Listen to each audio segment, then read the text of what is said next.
হক বাতিল তো তোমার কাছে পরিচয় নেই। নগ্ন হয়ে সারাদিন চলে, অঙ্গ প্রত্যঙ্গ দেখিয়ে, মাথার চুল দেখিয়ে জাতিকে জাহান্নামের দিকে ঠেলে দিয়ে নিজেকে শিক্ষিতা মনে করছো। তা তো তা নয়। মানুষকে পাপী করে মানুষ শিক্ষিত হতে পারে না। ভুল বুঝেছো তুমি। আসলে ঘটনা তা নয়। ঘটনা আসলে তোমার মা তোমাকে শিক্ষা দিতে পারেনি। তুমি ভুল বুঝেছো, এটা তোমার মা নয়, এটা তোমার খালা। সেদিনে আমি আপনাকে বলে গেছি খুব বারবার করে, আসলে এটা মা নয়, এটা হয় খালা না হয় সৎমা। যদি মাই হয় তাহলে এমন করলো কেন? মার একটা দায়িত্ব আছে, এই কথাটা আগে বলিনি। তারপর আমি আমার আলোচনায় চলে যাচ্ছি। আজকের আলোচনা অতীব সংক্ষিপ্ত। আগে প্রমাণ করি যে মা। সেদিন মহিমাগঞ্জের নসিরার পাড়ে বলে গেছি, জোর দিয়ে বলেছি এটা তোমার মা নয়, তোমার মা নয়। এটা যদি আমি প্রমাণ করতে না পারি, আমি জাতির সামনে বক্তব্য দেব না। তোমার মা যদি হয় তাহলে তোমার অবস্থা এমন কেন? তোমার যদি মাই হয় এটা, তাহলে তোমার প্যান্টটা টাকানোর নিচে কেন? তোমার মা তো তোমাকে লালন পালন করে, গোসল করিয়ে দেয়, খাওয়ায়। এটা যদি তোমার মাই হয় সত্যই, তাহলে তোমার দাড়িটা চাঁচা কেন? এটা যদি সত্যই তোমার মা হয়, তাহলে তোমার মাথায় চুল, ছাতা চুল কেন? এটা যদি সত্যি তোমার মা হয়, তাহলে তোমার মোটরসাইকেলের সামনে ব্রাজিলের পতাকা কেন? এটা যদি সত্যই তোমার মা হয়, তাহলে তুমি সারা রাত কি করে ফেস্টনে এই খেলাধুলা দেখতে পাও? সবচেয়ে বড় জুয়া, সবচেয়ে নিকৃষ্ট কাজ, সবচেয়ে ন্যাক্কারজনক, জঘন্য, বর্বর কাজ হচ্ছে এই আন্তর্জাতিক ফুটবল খেলা। এর উপর দিয়ে আপাতত পাপী কোনো কাজ নেই। আপনি জানেন এতে 2-1 টাকা খরচ হয় না, এতে বিলিয়ন বিলিয়ন ডলার খরচ হয়, এতে ট্রিলিয়ন ট্রিলিয়ন ডলার খরচ হয়, কোটি কোটি ডলার খরচ আছে এর পিছনে। এটাই সবচেয়ে বড় জুয়া।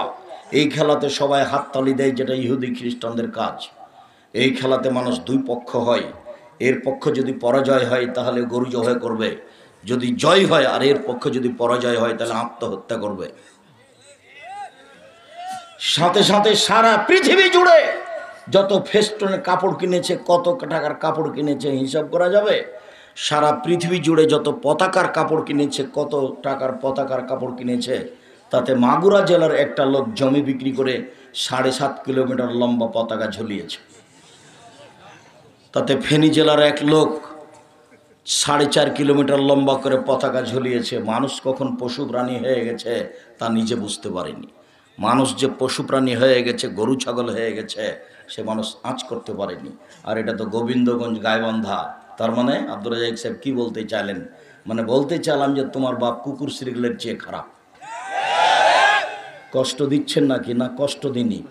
যদি তোমার বাপকে কুকুর শ্রীগুলের চেয়ে খারাপ প্রমাণ করতে না পারি, আমি বক্তব্য দেব না। তুমি এটা খুব সাবধান হয়ে থাকো। সেটা কি, কিভাবে? এই যে যৌতুক নিয়েছ, তোমার বাপের মুখের দিকে তাকিয়ে দেখো, পাশে থাকলে তার মুখ কালো হয়ে গেছে। বাপের মুখ কালো করার জন্য টাকা নেও কেন? তোমাকে তো আমি কাজ করে খেতে বলেছি। যদি কাজ করতে না পারা যায়, ভিক্ষা করতে বলেছি। ভিক্ষা করা টাকা দিয়ে চাউল কিনে ভাত খেয়ে বাদাত কবুল হবে। শ্বশুরের কাছে টাকা নিয়ে চাউল কিনে ভাত খেয়ে বাদাত কবুল হবে না। দেখি কোন মায়ের বেটা ফতোয়া এভাবে উল্টাতে পারে, কিয়ামত পর্যন্ত সময় থাকলো। ভিক্ষা করা টাকা দিয়ে চাউল কিনে ভাত খেয়ে বাদাত কবুল হবে। যৌতুকের টাকা দিয়ে চাউল কিনে ভাত খেয়ে বাদাত কবুল হবে না।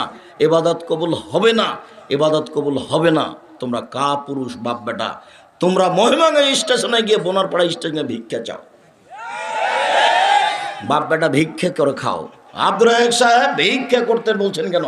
আমি ভিক্ষা করতে বলিনি। মহিমাগঞ্জ ট্রেন স্টেশনে সকালে যাও, বোনারপাড়া ট্রেন স্টেশনে সন্ধ্যায় আসো, মানুষের ব্যাগ বোকচা তুলে দিও, মানুষ টাকা দিবে। সন্ধ্যা হতে হতে 500-700 টাকা হয়ে যাবে। ভিক্ষা করতে হবে না। তবে যৌতুক হারাম। যৌতুক কাবিরা গুনাহ। 24 ঘন্টার মধ্যে টাকা ফেরত দিতে হবে। ফার্নিচার, খাট খাটলে, চৌকি, বাক্স, আলমারি যা কিছু নিয়েছ, সন্ধ্যা হতে হতে সব ফেরত দিতে হবে। পরের বাপের জিনিস নিয়ে তো অহংকার করো কেন? নিজে কিছু করতে পারো না? কিছু যদি করতে না পারো, ভিক্ষা করে খাওয়া। আমি তো বলেছি তোমার শ্বশুরকে বছর শেষে একটা লুঙ্গি কিনে উপহার দিও। সেখান থেকে জিনিস নাও কেন? কোন লজ্জায় নাও? কেন নিবা? নিবা কেন? এটা কোন নীতি? কোথা থেকে আসলো এই নীতি? এ তো হারাম। আল্লাহ তো বলছেন টাকা দিয়ে বিবাহ করতে হবে, মোহর দিয়ে বিবাহ করতে হবে।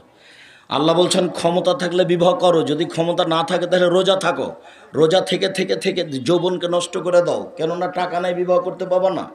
বিবাহ করলে টাকা লাগে, ক্ষমতা লাগে, বাড়িঘর লাগে, খাটখাটলা চকি বাক্স লাগে, মেহমান রুম লাগে। এটা তো গায়বান্ধা, মেহমান রুম লাগে না কেন?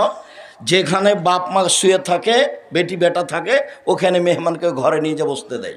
খানকা ঘর লাগে না, অনেকদিন আগে ছিল, সেটা এখন উঠে গেছে। জামাই আসলে এখন ওই যুবতী মেয়েকে বলে তোর দুলাভাইকে পান দিয়ে চা দিয়ে পানি দিয়ে, আরে একটা তো বিবাহ সূত্রে দিয়েছেন, আর একটা ফ্রি দিচ্ছেন কেন? একটু লজ্জা হয় না? একটু শরম হয় না আপনার? একটু হায়া হয় না আপনার? কিসের বাপ আপনি? কিসের মা? কাকে মা বলে, কাকে বাপ বলে? সব সময় আপনার শাশুড়ি আপনাকে খাবার দিবে। আমার নিজের কথা বলছি, আমি দেখিনি কোনোদিন কাউকে খাবার দিতে। সব সময় আর শাশুড়ি বৃদ্ধ মানুষ নিয়ে এসে আমাকে খাবার দিতেন। এইটা কেন হলো? কোথা থেকে আসলো? কেন যুবতী মেয়ে তাকে খাবার দিতে যাবে? কোন হিসাবে এগুলি? এই ছেলে, তোমার মা না, এটা আগে প্রমাণ করব, তারপরে আলোচনা। উপস্থিত বৈঠকের দিনই মুসলিম বোন, এই মেয়ে, তোমাকে সাবধান হতে বললাম না? আবার কথা বলছো কেন? এদিকে খেয়াল করো। সম্মানিত দিনী ভাই বোন, আজকের কথা অতীব কম। জাবের রাদিয়াল্লাহু তাআলা আনহু বলেন, রাসূল সাল্লাল্লাহু আলাইহি ওয়াসাল্লামের সাথে আমরা একদা যুদ্ধ করে আসছিলাম, তো মদিনায় ঢুকবো। তখন তিনি বললেন, এখানে থামো, এখানে রাত্রে থাকবো, সকালে মদিনায় ঢুকবো। তখন আমি জাবের বললাম, আল্লাহর নবী, আমি নতুন বিবাহ করেছি, আমাকে বাড়ি যেতে অনুমতি দেন। তখন আল্লাহ রসুল তার সাথে কথা বলতে লাগলেন, ও তুমি নতুন বিবাহ করেছো? বিকরা নাম সাইয়েবা, তুমি কুমারী মেয়ে বিবাহ করেছো না তালাক প্রাপ্তা মেয়ে বিবাহ করেছো? তা আমি বললাম, আল্লাহর নবী, আমি তালাক প্রাপ্তা মেয়ে বিবাহ করেছি। ওর বিবাহ হয়েছিল, ওর স্বামী তাকে তালাক দিয়ে দিয়েছে, আমি তাকে বিবাহ করেছি। তখন রাসূল সাল্লাল্লাহু আলাইহি ওয়াসাল্লাম বললেন, আরে হাল্লা বিকরান তুলায় বোকা, তুমি কুমারী মেয়ে কেন বিবাহ করলে না? তুমি তার সাথে খেলতে, ও তোমার সাথে খেলতো। তুমি কুমারী মেয়ে কেন বিবাহ করলে না? তুমি তার সাথে খেলতে, ও তোমার সাথে খেলতো। তুমি অবিবাহিতা মেয়ে কেন বিবাহ করলে না? তুমি তার সাথে খেলতে, ও তোমার সাথে খেলতো। রাসূল সাল্লাল্লাহু আলাইহি ওয়াসাল্লাম এই পর্যন্ত বললেন, এই পর্যন্ত থাক। এবার জাবের রাদিয়াল্লাহু তাআলা কি বলেন, এটা হলো মূল কথা। এই কথাই তোমাকে ধরে রাখতে হবে। এই ছেলে, কারো গায়ে হাত দিয়ে বসে থাকবে না, রেডি হও, এক খেলে চেয়ে থাকতে হবে। জাবের রাদিয়াল্লাহু তাআলা আনহু বলেন, আল্লাহর নবী, আমার বাপ উহুদের যুদ্ধে শহীদ হয়েছেন 6 জন মেয়ে রেখে, আমার 6টা বোন আছে। আমি আমার বোনদের সমবয়সের মেয়েকে বিবাহ করিনি 4টা কারণে। আল্লাহর নবী, আমার পিতা উহুদের যুদ্ধে শহীদ হয়েছেন 6 জন মেয়ে রেখে, আমার 6টা বোন আছে। আমি আমার বোনদের সমবয়সের মেয়েকে বিবাহ করিনি 4টা কারণে। এই 4টাই দেখতে হবে তোমার মায়ের মধ্যে আছে কিনা। এক, তোর দেবা হন না, আমার স্ত্রী যেন আমার বোনদেরকে শিষ্টাচার শিখাতে পারে। শিষ্টাচার, শিষ্টাচার কি জিনিস? এই কি কোনো খাওয়ার জিনিস? শিষ্টাচার। আম্মু, রাস্তায় হাঁটার সময় এক পাশ দিয়ে হাঁটতে হয়। আম্মু, বড় মানুষকে দাঁড়িয়ে গিয়ে বসতে দিতে হয়। আম্মু, বড় মানুষকে সম্মান করতে হয়। আম্মু, পানি পান করার সময় ডান হাতে গিলাস ধরে পানি পান করতে হয়। শিষ্টাচার। আম্মু, জুতা পরার সময় ডান পায়ের জুতা আগে পরতে হয়, জুতা খোলার সময় বাম পায়ের জুতা আগে খুলতে হয়। শিষ্টাচার। আম্মু, শোয়ার সময় ডান কাতে দোয়া পড়ে শুইতে হয়। শিষ্টাচার। আম্মু, মসজিদে ঢোকার সময় আগে ডান পা দিতে হয়, মসজিদ থেকে বের হওয়ার সময় আগে বাম পা দিতে হয়। শিষ্টাচার। তোমার মাথায় আছে ছাতা চুল, বলো তো এটা কোন শিষ্টাচার? চতুর্দিক কাটা আছে, চেঁচে উপরে এভাবে আছে, এটা কাজা, এটা হারাম, এটা কাবিরা গুনাহ। তোমার প্যান্টটা টাকানোর নিচে আছে, বলো তো এটা কোন শিষ্টাচার? তোমার মা নেই, এ কথাই ঠিক। যাকে তুমি মা বলেছ, খালা, যদি তোমার সত্যি মা হয়, তাহলে এই মা তোমাকে কবর দিয়েছে, তোমাদের পরিবারকে কবর দিয়েছে, তোমার বাপের পরিবারকে কবর দিয়েছে। তোমার বাপ কাপুরুষ, তারই ফাঁকে ওই সংসারকে কবর দিয়েছে। কাপুরুষের এই পরিবার, যার কারণে স্ত্রী পরিবারটাকে এভাবে ধ্বংস করেছে। 2 তোয়াল্লে মোহন্না, আমার স্ত্রী যেন আমার বোনদেরকে বিদ্যে শিখাতে পারে, এই জন্য আমি আমার বোনদের সমবয়সের মেয়েকে বিবাহ করিনি। বিদ্যে শিখাতে পারে। কেবলার দিকে মুখ করে সালাত আদায় করতে হয়, আল্লাহু আকবার বলে সালাত আদায় করতে হয়, রুকু এভাবে করতে হয়, সিজদা এভাবে করতে হয়। বিপদে পড়লে 2 রাকাত সালাত আদায় করে আল্লাহর কাছে ভিক্ষা চাইতে হয়। হাত তুলে দোয়া এভাবে করতে হয়। হাত জমাও থাকতে পারে, হাত খোলাও থাকতে পারে। যদি স্বাভাবিক চাওয়া হয় তাহলে কাঁধ সামনাসামনি, আর এখনই দিতে হবে। বিষয়টি যদি এমন হয় তাহলে হাত মাথার উপরে উঠিয়ে দিতে হবে, এইভাবে বলতে হবে।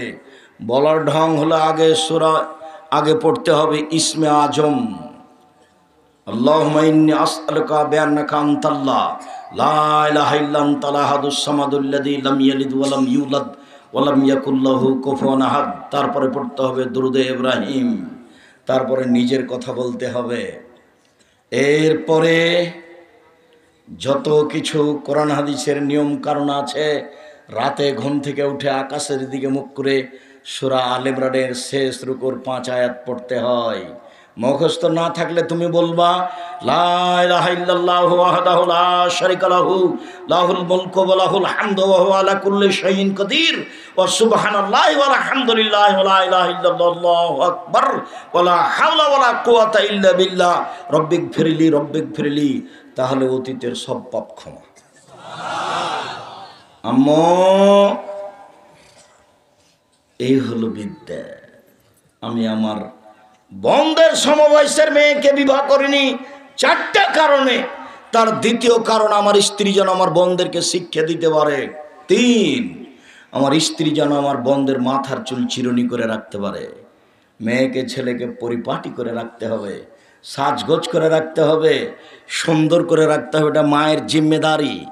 মার সামনে ছেলেটা সব সময় আপনার গেমস খেলছে আর বাম হাতে গিলাস ধরছে, ও মা নয়, ও হলো খালা। ও খালা, ও নয় হলো সৎ মা। ও কিছুই না, একটা বাড়ির একটা ফালতু মানুষ। ও সংসারকে কবর দিয়েছে। তোমার চোখের সামনে দিনরাত ঘটছে, ও মা নয়, এ কথাই ঠিক। মা কাকে বলে? জন্ম দিতে পারলেই মা হওয়া যায় না, প্রসাব করাতে পারলেই মা হওয়া যায় না, দুধ পান করাতে পারলেই মা হওয়া যায় না। পাগলিও বাচ্চাকে দুধ পান করাতে পারে, পাগলিও বাচ্চা প্রসাব করাতে পারে, কিন্তু পাগলির সামনে যখন বাচ্চা বাম হাতে পানি পান করে তখন পাগলি বলতে পারে না ছি ছি ছি ছি ছি আম্মু আম্মু, না না না না, ডান হাতে ধরো আম্মু, ডান হাতে ধরো, বাম হাতে শয়তান ধরে, এই কথা পাগলি বলতে পারে না। তোমার মাও